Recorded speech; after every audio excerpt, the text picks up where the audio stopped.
you in our studio, Professor Patrice Lumumba. We are privileged to have you here. Let's just go straight to this.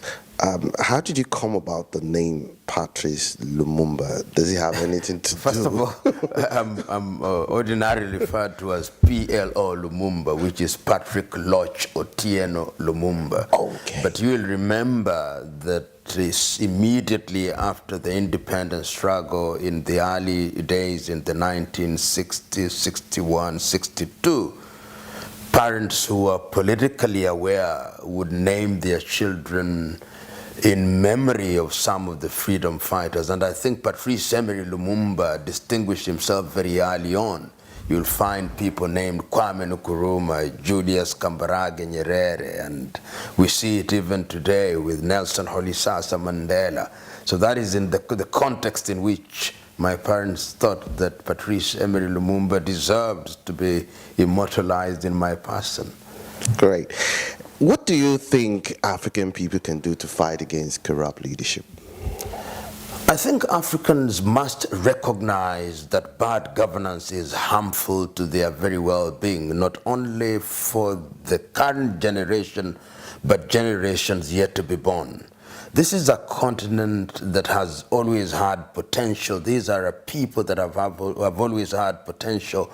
But since we regained our independence from the colonialists, African leaders in many countries have consistently demonstrated that they are not working in the interest of their people.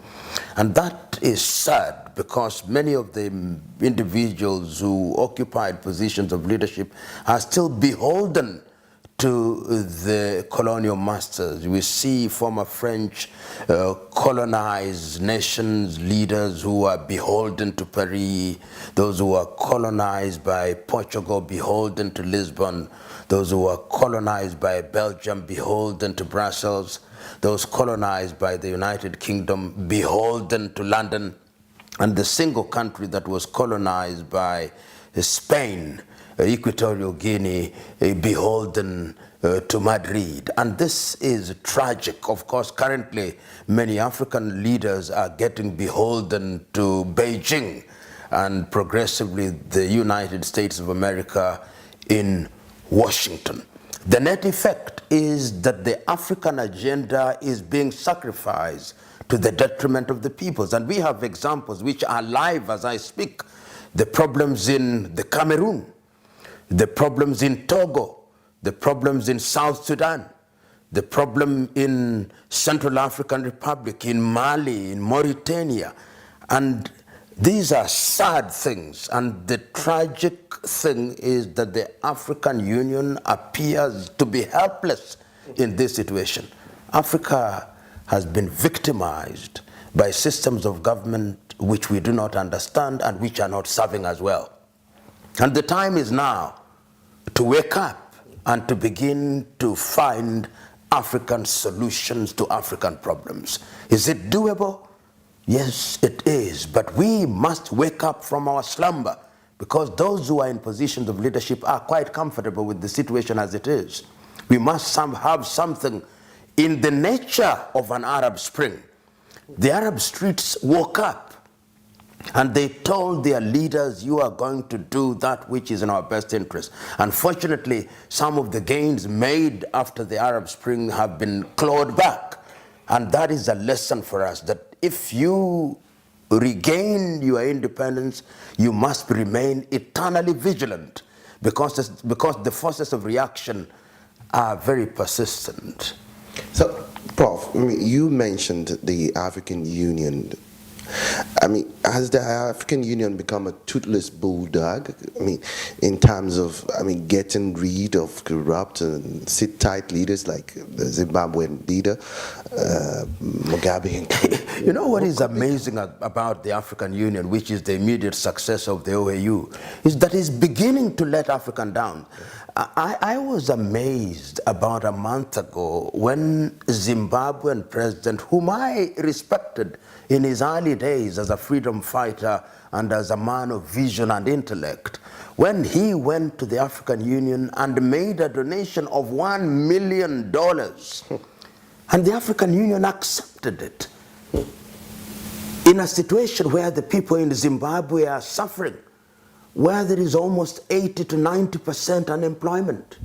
And the reason why the African Union has become, as you rightly say, a toothless bulldog is because there are no leaders who are true crusaders for the agenda of the African Union in the manner that we had in the early days when we had Nkrumah, when we had Nyerere, when we had Haile Selassie, when we had Gamal Abdel Nasser. Today, in a very perverted concept of non-interference in the affairs of other nations and in a perverted understanding of the idea of sovereignty, people are not their brothers and sisters keepers, so that we know that there is a festering wound in South Sudan and we are doing nothing about it. We know there is a festering wound in the Cameroons and we are doing nothing about it.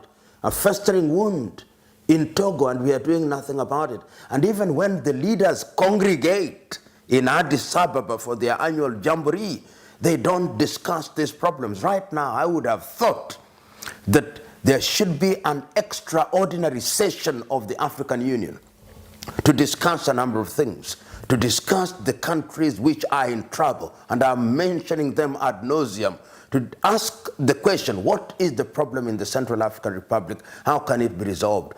What is the problem in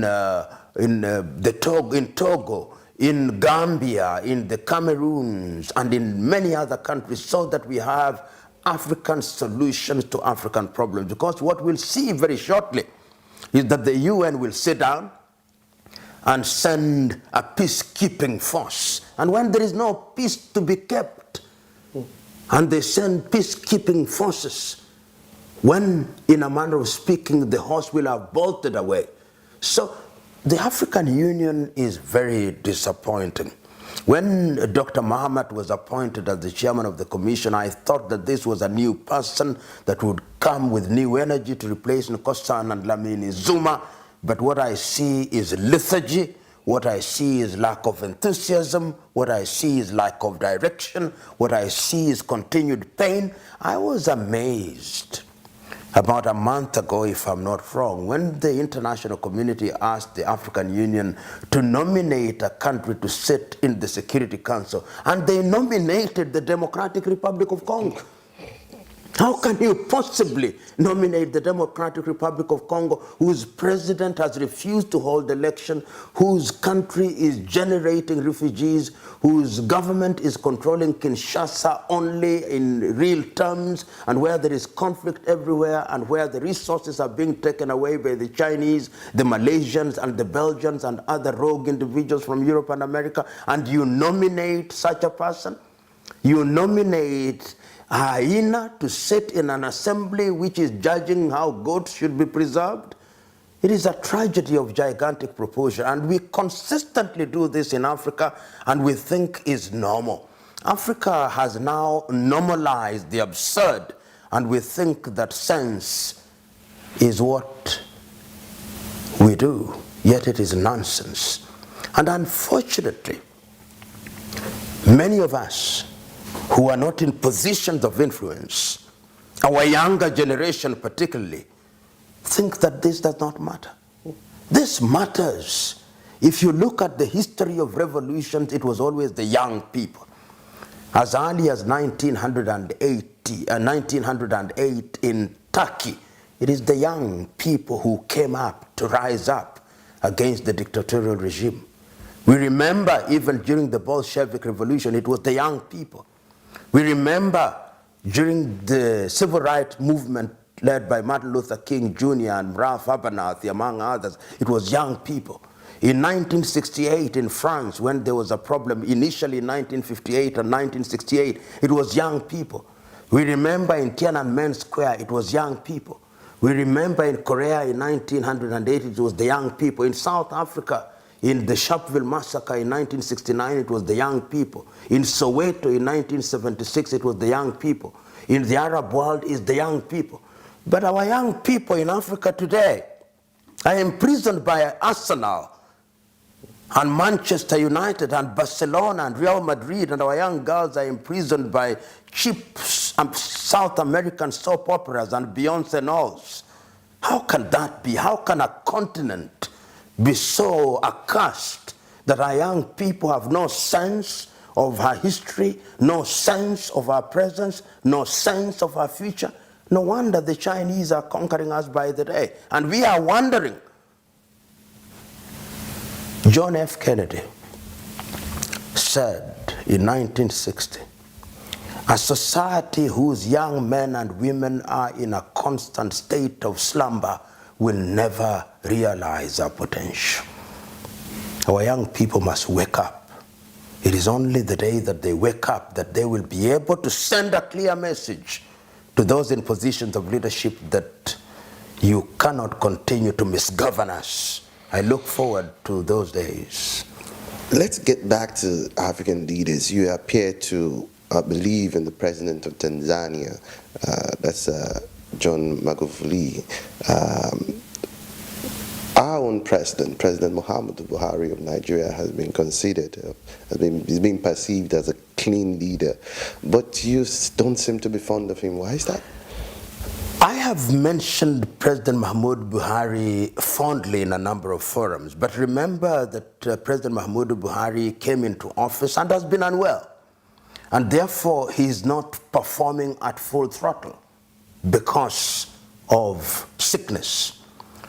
And you must remember that when the captain is unwell, even if there is another captain who replaces him, the ship does not move with the steadiness that it deserves.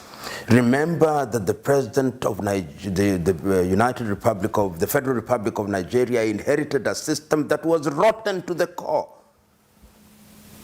Rotten because of corruption. In fact, he campaigned and won the elections on the promise that he would fight misgovernance and corruption. And I have no doubt in my mind that those who are corrupt, when he is away and unwell in the United Kingdom, they celebrate, say, this is our turn. They fight back, so that there is a sense in which he needs support. And it's not lost on me that his Vice President Osinbajo has tried to support. But when you are in an acting capacity, there is a limit beyond which you cannot go, lest your president think that you are beginning to undermine him. I wish your president Godspeed in recovery, and also that he institutionalizes and ensures that his agenda is bought by the others. There must be a buy-in. If you look at the whole concept of religion, even if you want to give it a spiritual dimension, in the Christian religion, Christ had a message from heaven, but he sold it to 12 others. And there was a buy-in. And that buy-in is what has seen Christianity spread over a period of 2,000 years. The Prophet Muhammad had an agenda. He said he went to the mountains and he was told, Ikra, read, and he read and came back with the agenda and he sold it. He tried to sell it in Mecca, it didn't sell very well. He went to Medina, sold it to his Sahabas, and ultimately Islam spread. In other words, what I'm trying to say, that throughout the ages, no matter how good your idea is, that idea must be sold to others, they must buy into it, and that is how you institutionalize the idea. You cannot be a lone warrior in this matter, because the children of darkness hunt like a pack of wolves, and they will devour you if you are alone. That's serious. It's quite unfortunate. The members of the National Assembly of Nigeria actually asked you. I mean, you gave a lecture and on corruption, and you gave some advice. And just like you said, now corruption seems to be fighting back, and Buhari doesn't seem to be getting the kind of support. Now, despite the lecture you gave, why has it not impacted this leadership of the National Assembly? I think if you are looking for instant coffee solutions, you will be disappointed. In the fight against corruption, it has been demonstrated throughout the world that unless you sustain the war, and it is a war, remember that there are individuals, not only in Nigeria, but throughout the world, who suckle from the breasts of corruption. And they are not just about to win themselves off the suckling. They must be forced out of it, and they'll fight back, because there are individuals, even in government, in all sectors of government, who now take their children to school on the basis of money corruptly acquired. They live in houses that are corruptly acquired. They do everything on the basis of things that are acquired through corruption. So when you want to stop it, they are going to kill you. They are going to ensure that you are neutralized. These are the people that you are fighting against, because these are individuals whose conscience is dead, and they are going to do anything on earth to prevent you. In fact, when one chooses to fight corruption, one must remember that he or she can't be eliminated at all times. And what President Buhari, and indeed any other president in the world, must do is to recruit the population. If the population has been wedded to the idea that corruption is a bad thing, then that is the beginning of the success of that battle. When I see, for example, your former Minister for Petroleum being investigated in the United Kingdom without being a sadist, I'm very happy. Because if you look at the wealth that he is alleged to have accumulated, that is unexplained wealth. Even if he lived for she lived for 1,000 years, she would never make that kind of money. James Seabury, who was prosecuted, convicted, and served sentence in the United Kingdom. What lacks in Africa is punishment. Impunity is alive and well in Africa. And we, the electorate, as I say, times without number, are in the business of celebrating thieves. We must stop. Yesterday, Barrister Farana said it very well, that we camouflage theft by giving them nice English names: money laundering, fraud, embezzlement, and all those veneers that make them look as if it is some kind of nice game. Let us call these men and women by the right name. They are thieves, stealing on an industrial scale. They are murderers. And once we begin to call them like that, and they have a mark of Cain upon their forehead, and we shun them. Has it been done in African countries? Yes, it has been done. And I keep on repeating, in countries such as Tanzania, they are being dealt with. In Rwanda, they are being dealt with. In Mauritius, they are being dealt with. In Botswana, they are being dealt with. Once you begin to deal with them, then the others who may want to behave like them will begin to take the cue. We must, in the nature of things, earn what we earn through the sweat of our brow. That is the only way in which Africa will realize their potential. Many of these individuals who are in positions of leadership in Africa don't want to leave because they are thieves. And they are scared. They are scared that if they left office, they would be prosecuted. And my view is that they should be prosecuted. You know, individuals such as Hissène Habré, who we know what he did, was it in Chad, are a good example to the leadership that impunity will not thrive. Because I've been talking to a friend of mine from the Cameroons who tells me what is happening in their country right now. And other African countries are blind to it. It doesn't even occupy the headlines of the neighboring newspapers of the country's neighbors' newspapers. Yet the Cameroon now should be in the same position as we see the conflict in Catalan in Spain.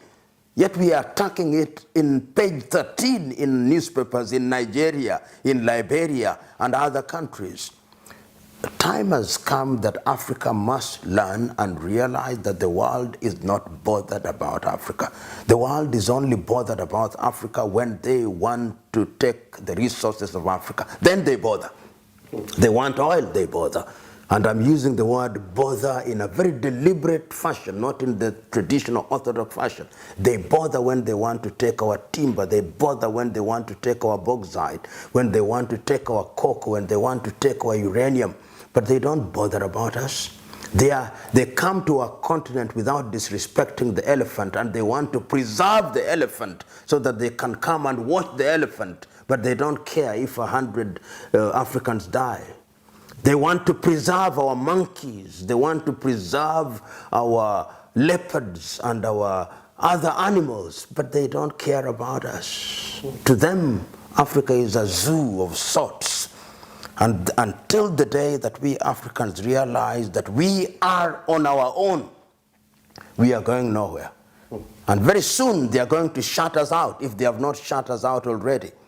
We'll not go to the United States of America, we'll not go to Europe, and I'm happy that we are being forced to stay in Africa. Let us stay in Africa and build Africa. I mean, what does Africa lack in terms of resources? What do we lack? If it is solar energy, which continent is capable of producing solar energy to light this continent and the entire earth?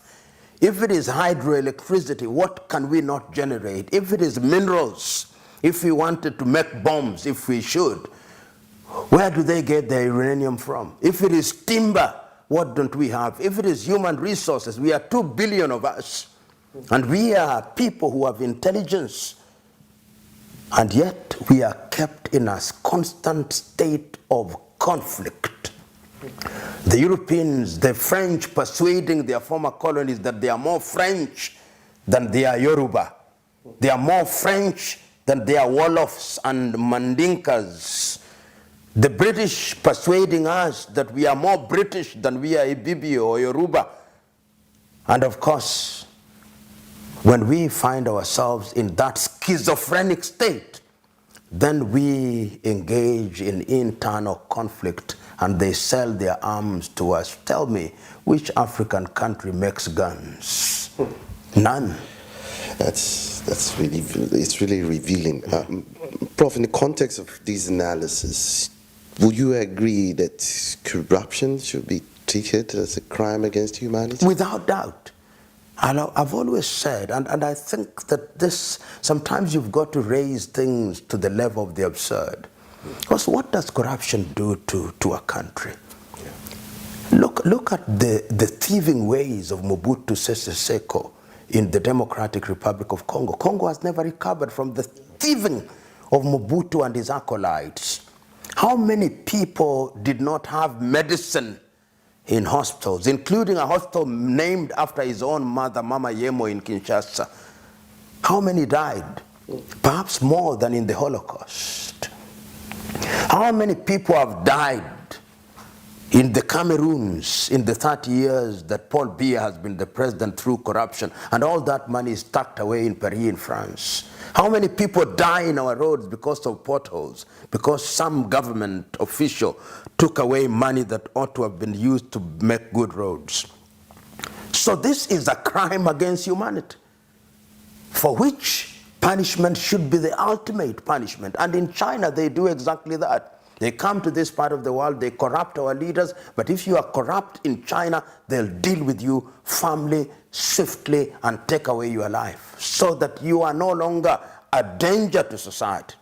I believe that corruption should be a crime against humanity, because the impact of corruption in Africa in many areas, how many people are maimed because we imported polio vaccination that were not potent, so that somebody could buy a mansion in Florida or some other island in the United States of America or in the Caribbean. How many?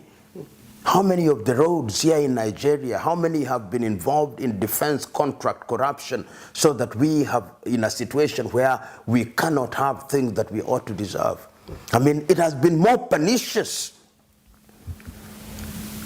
than any other thing. Corruption has killed more people than the civil wars combined in Africa. And yet we treat it with velvet gloves. We glamorize these individuals. We continue to elect them in office. They bribe us with 500 naira, 500 cedis, 20 kwanza, and we continue to elect them. And then they claim democracy. Look recently during the UN General Assembly in New York, what and how African leaders behaved. They stayed in the most expensive hotels, the world of Astoria, except the Tanzanian delegation. And yet, in their homes, people don't have potable water to drink. Yet in their homes, there is no medicine in hospitals. You know, sometimes in an interview setting such as this, we appear to be intellectualizing about it, to be philosophizing about it. But if we walked out 2 kilometers away from here within Lagos, there are real things. There could be testimony of a woman who delivered on the roadside because there was no health facility. There are real issues in Africa, very real. Perhaps sometimes we should take these interviews there so that they are testimonies. Great. You've given passionate speeches about corruption across the African continent. Has there been reprisals from corrupt African leaders targeted at you? Of course, there are times when I've made speeches and I'm told, were you as national of this country would have arrested you immediately. But luckily so far, they have not arrested me. But I've irritated many. And I have no doubt in my mind that I have no shortage of enemies, particularly in officialdom. And I know, particularly in my country, I have no shortage of enemies within and without government. But this is the path that I have chosen. I could sit in my home and simply earn my salary or whatever I earn from whatever activities I'm engaged in and drive big cars. But there is a spirit that tells me that that is not good. There is a spirit that tells me that there is a message to be sent out there. And perhaps that is the contribution that we can make to prick people's conscience, to keep talking about this. And when you do this, you have no shortage of enemies, but there is also a group of men and women who appreciate what you are doing, and they embrace it, and they do it even better by engaging in practical activities. And this is what energizes us. And I pray and hope that this will continue. And I know there are many other people in Africa who are doing better things than I am.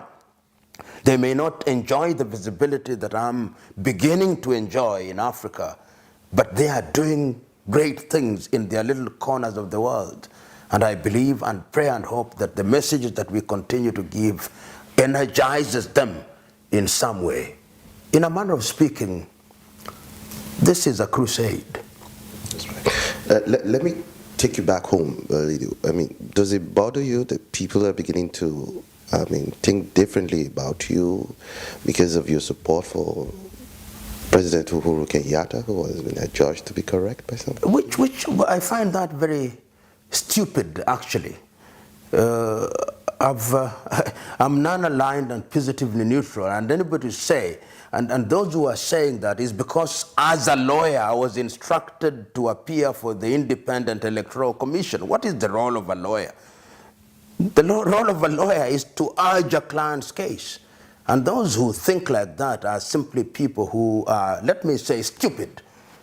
Anybody who thinks that a lawyer representing a body is supporting anybody does not know what the role of a lawyer is. It's like saying that a doctor who is treating a patient with HIV/AIDS now supports AIDS. That is how absurd it is. And one of the things that I've learned over the years is once my conscience is free, and I think Winston Churchill said it very well, that if you turn to throw stones at every dog that barks at you, you'll never reach your destination. I'm not just about to turn and throw stones at every dog that barks. And this assumption in Africa that somebody has an opinion and therefore he wants you to follow that opinion is misguided. I have my own views about things and I have a professional duty to serve. And that is what I'll continue to do because I believe I'm right. And history, by God's grace, in the last 20 years that I've taken positions, have been vindicated. The position that I've taken by some divine direction, after a short time, I'm vindicated. Let me ask this. What's the implication of the Supreme Court ruling against the elections in Kenya as far as judicial precedence is concerned? I think, number one, I think that the majority judges got it wrong, knows that they were wrong. Why? When you are looking at an election and the expression of the will of the people, you ask yourself, where does the will of the people reside? It is in the vote. And if you doubt the vote, you count the votes. You don't ask whether the transmission of the results failed through an electronic process when you have been presented with the actual documents. This is without precedent in the world. And if you look at the minority ruling in that case, in a few years, the minority ruling, which even if you listened, was the more legally potent. So these judges who are in the majority were completely wrong. And they know it, I think, that they got the law wrong, they got the facts wrong, and it's now even emerging that their decision was based on fake forms, which must have been infiltrated by the petitioners. It is tragic.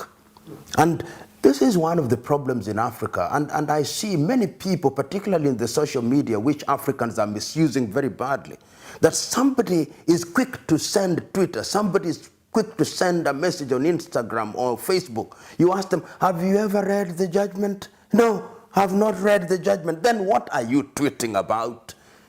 What are you Facebooking about? Alexander Pope, the English philosopher, once said, a little modernity is a dangerous thing. Drink deep the western spring or taste not. Africans, one of the problems that we have, particularly the African intelligentsia, we have had given unto us a medium called the tweet. 9 out of 10 Africans are misusing that medium. We were given a medium called Facebook. 9 out of 10 times we are misusing the Facebook. We are given Instagram. 9 out of 10 we are misusing Instagram. Africans must begin to be responsible.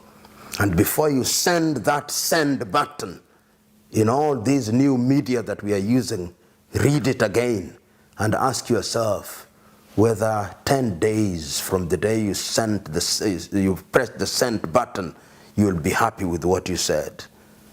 Unfortunately, in this part of the world, we are misused. Look at how it was used to good effect during the Arab Spring. But when we are murdering each other, we don't use it. Instead, we recede into our primordial instincts, into our ethnic cocoons, and begin to speak in tongues that only destroy our people. But can Africans do the right thing? Yes. We have the capacity to do the right things. But we must interrogate and ask ourselves, where do we as a people want to go? A friend of mine from Cameroon once again was saying, after I listened to my memorial at Fela Kuti and I talked about Africa Agenda 2063, he said, that is too long. And I can't agree with him. That even as we think about Agenda 2063, we must break it into compartments. And in his view, we must spend 10 years, and now even disagree with him. We must spend 5 years resolving the African disputes, because as long as we have disputes and live wars, it will undermine our affairs. And that is why I said at the memorial that we must even consider calling all these rebel groups at a meeting and asking them, what do you want? What do you want? Tell us what you want. Are you rebels with a cause or rebels without a cause? Let us call Boko Haram. Let us call all these fringe bodies that are active in different countries Al-Shabaab, and ask them the fundamental primary question, what do you want? Tell us. Once we know what you want, then we can move in the next direction of resolving it for the best interests of all the countries of Africa. These are hard choices, but history has demonstrated that that is the way to be done. As a high school student, I remember we used to hear about an urban guerrilla movement in West Germany called the Red Brigades. They resolved the problem through negotiation. The Irish Republican Army in the United Kingdom, through negotiation. The Basque rebellion in Spain, through negotiation. The Sandinistas, Sendero Luminoso in Latin America, through negotiations. That is what we must do. We can no longer afford the luxury of saying that there are certain things that are not negotiable. My own view is that everything must be negotiated in order to preserve our nation. Otherwise, we'll be in a constant state of conflict, and conflicts acquire a life of their own until the combatants forget what it is that they are fighting about. They're just engaged in combat. One question people ask about strong advocates like yourself is this: why didn't you run for office to give life to your ideals? Why is Professor Patrice Lumumba? That is the question that I was asked. Of Kenya? No, I ran in 2007 for a parliamentary seat, and I said, before I ran, I was asked the same question. And I ran one of the most efficient campaigns, in my view. I held within a constituency 250 meetings, town hall meetings, where I was interrogating the people. I gave nobody a single cent. My friends raised for me 3 million shillings. I spent 1.5, donated the balance to charity. But I told the people that the electorate does not respond to ideas. The person who won in the constituency where I was never campaigned, but the night before he was distributing money to everybody. What stimulates the African electorate is instant solutions. The 500 naira that he or she is going to use to buy gari or to buy maize meal in my country. That is the problem. African electorate on average does not respond to ideas. That is what we must do. The African electorate, once we have re-engineered our governance, must ask themselves, what do they want? And you've seen consistently in almost in every other country in Africa, those who acquired power through the ballot are not our best men and women. They are our most corrupt men and women, invariably. Even the leaders we now praise initially could never have been elected. Yoweri Kaguta Museveni in Uganda, when he contested in 1980s, failed. He came back through a guerrilla movement, succeeded. Now the Ugandans saw this man is good. Paul Kagame rescued the Rwandese. Now they think and know he's good. Meles Zenawi in Ethiopia. The African electorate must liberate themselves. Wole Soyinka, who is in Nigerian, how many times has he tried to run for office? Did he not run for the presidency? At one time here in Nigeria, did the Nigerians elect him? The anti-corruption crusader Nuhu Ribadu, did he not run for office? Did the Nigerians elect him? Jean Ping in Gabon, he ran for election. Did they elect him? Africans don't elect men and women who wish them well. So Prof, how do we change this trajectory? I mean, how do we reorientate the electorate if they're going to liberate themselves, if they're not even willing to liberate themselves? What we are doing, the messages we are beginning to send, the beneficiaries will not be us. We who are the forerunners, we who are the harbingers, we who are putting our necks on the chopping board, we who appear to be speaking in the wilderness, we who appear to be orating in the void, we who appear to be irritating both officialdom and the people, we who appear to be too opinionated, we who appear to be pontificating. Several years down the line, it will be said of us, holding all factors constant, they made sense. So it is not us who will be beneficiaries. It is another generation who will benefit. And they will benefit because we started this journey. Those who are now reaping the benefits of the activities of people like Martin Luther King Jr. are not are different. Martin Luther King Jr. was assassinated, not even enjoy what he fought for. Mahatma Gandhi and many others, Kwame Nkrumah and many others. So those who want to fight the war that they may take the spoils will be disappointed. I long liberated myself. In fact, I take the view that if you want to help Africans, don't expect anything from them. In that way, you are free.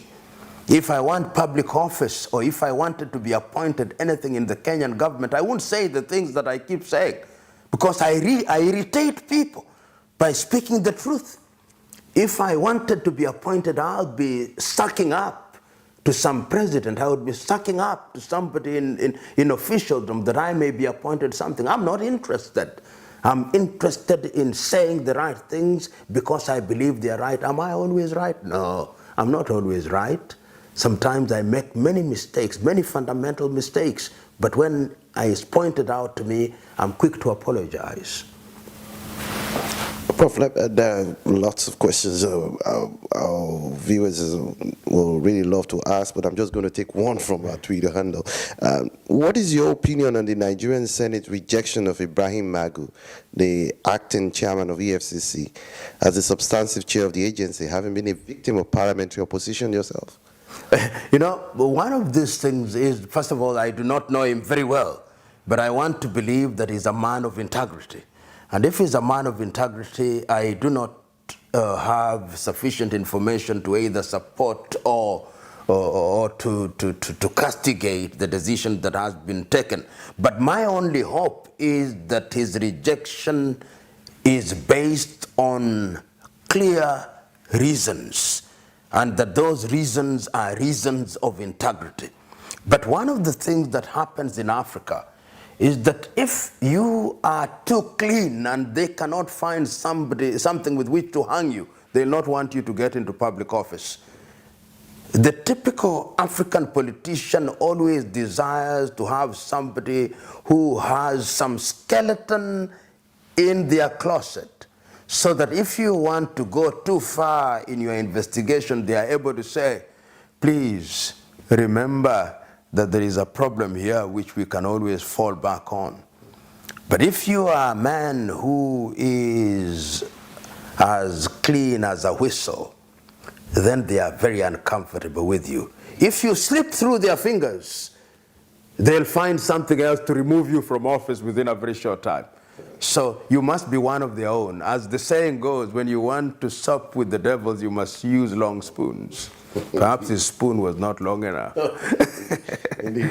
On a lighter note, Prof, we saw you putting on the British wig recently during your appearance in court in Kenya for Kenyatta. Recently, a British newspaper condemned those wigs as colonial relics. Yeah. You're an anti-colonial activist. Yes. Judging by your speeches, when are you getting rid of your wigs? The truth is, even the law that we administer is British. So there is a sense in which if we are going to overhaul the entire system, we've got to overhaul it. For the moment, let us not pretend. If the governments that we run, the states that we run, the states that we run in Africa are post-Westphalian states with the executive, the judiciary, and the legislature, and the common law that we call common, essentially in former British colonies, are British laws. And for that reason, when you want to eat a pig, eat a fat one. If I'm going into a court that has a particular dress code, I dress according to that code. Let us not pretend. This idea that we are pretending that there is a story by Chinua Achebe in one of his books about a man called Dimarangana, who, according to his religion, it was a taboo to use a knife to slaughter a dog, but he was prepared to use his teeth. There is a sense in which I see a lot of pretense. My own view is that wigs are innocent. The suit is innocent. What is important is what is resident in our minds and hearts. If you begin condemning all these things, even the shoes is British. Even the watches are foreign. All the things, even the microphone is foreign. Even the television station is foreign. So my own view is, let us, and I'm happy you said it was on a light touch.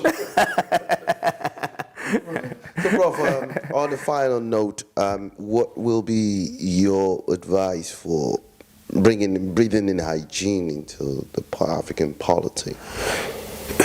You know, one of the things that is very unfortunate in Africa is that we have no shortage of instruments. You remember Africa has the African Charter on Human and People's Rights. We even have a protocol on democratic governance in Africa, both regionally in ECOWAS and in SADC and in East African Community, and we have all these things. But I think that it must be a resolve by African peoples and African leaders that we are moving in a particular direction. And there must be leadership about it.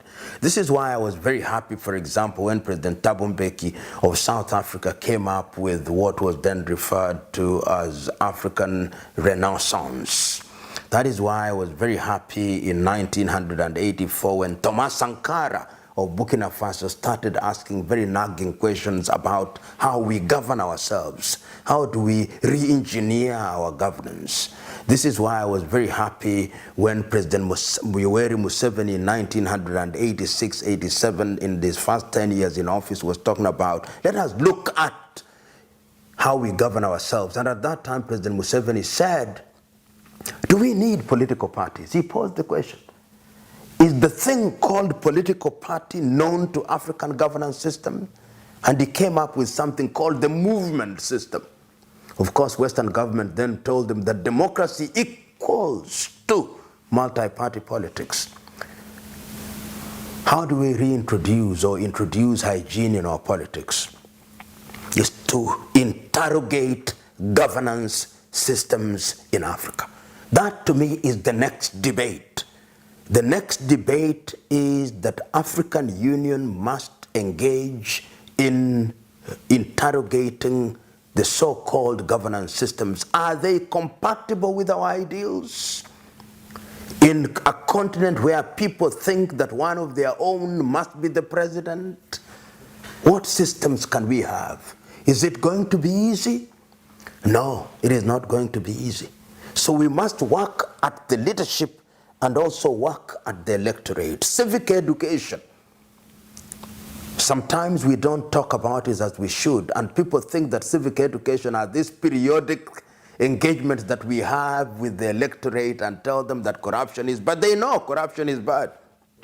They know that electing people on the basis of their ethnicity or religion is a bad thing. What must we do? To engage constructively at every level. We use our institutions of governance, even traditional institutions. Particularly here in West Africa, you have very strong institutions of traditional governance. In Nigeria, in Ghana, in Sierra Leone, and other places. How can we use all those in order to change people's minds? My ideas on how this is to be done are still in a state of formation.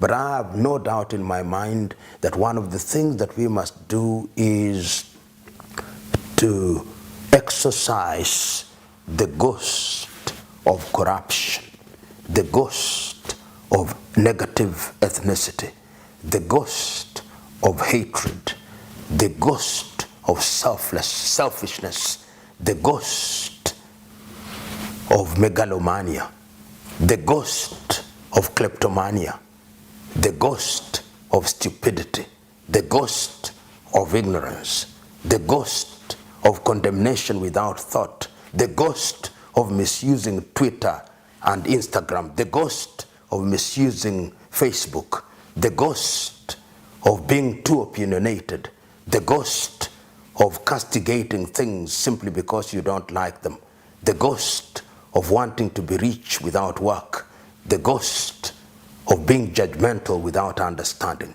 Once we have eliminated all those ghosts which are now resident in our hearts and minds, we can now embrace the spirit of Africanness, embrace the spirit of love, embrace the spirit of togetherness, embrace the spirit of political hygiene, embrace the spirit of economic prosperity, and embrace the spirit of self-esteem. And once we have this spirit resident in our minds and hearts, Africa will sit at the dinner table of human civilization as a respected diner, not as a waiter.